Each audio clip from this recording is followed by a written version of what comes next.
Hey, I am yours. So today we're going to look at tripod headstand. Don't panic with the word headstand. It's just something I'm seeing more and more done on online videos and in classes, and frequently mistaught, misguided, and almost always in those cases misaligned. Misalignment upside down isn't the greatest thing, particularly when it's in your base. Your base in tripod headstand is your head and two hands. It's actually one of the easier inversions. But if you're doing it wrong, you're going to feel awful and maybe impale yourself and impale the person next to you or in front of you or behind you. So we don't want that. So I'm going to show you what not to do and what to do in tripod so that you can do it safely and do the prep safely, because ultimately one day you're going to go whoop and saunter up. Alright? So I'm going to come to my yoga mat and I'm going to face you so I can yammer at you at the same time. And I'm going to come to a straddle pose. And I get the head to the floor. And I want my hands to walk back in line to the heel of the hand is in line with the heels of the feet. And I'm going to bring the top of my head to the floor. The top of the head is a little bit farther back than you think. Don't be afraid. It's not rolling back so that your chin is all the way up in your throat, but it's a little bit of that feeling, which in yoga you would call Jalandhara Bandha.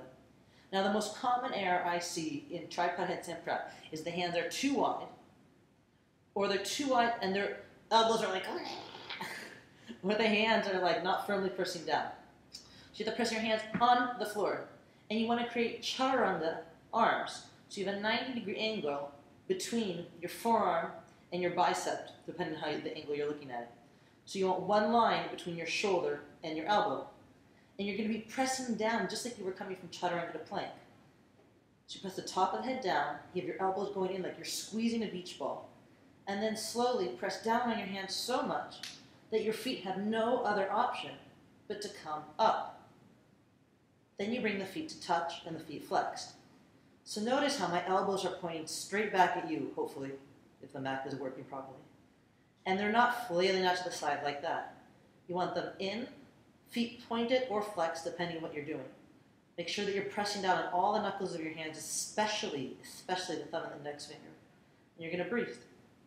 To come back down, keep doing the chaturanga arms. Open your legs and lightly float down. Okay? So keep chaturanga arms and tripod headstand, and then one day you honestly just float up. And if you can't go upside down yet, don't worry. It was super hard for me to learn how to do that. But in being diligent in the alignment here, you can make sure you don't hurt yourself or hurt anybody else, and you're going to get there one day. Alright? So give it a try, have fun with it, and I'll see you next week.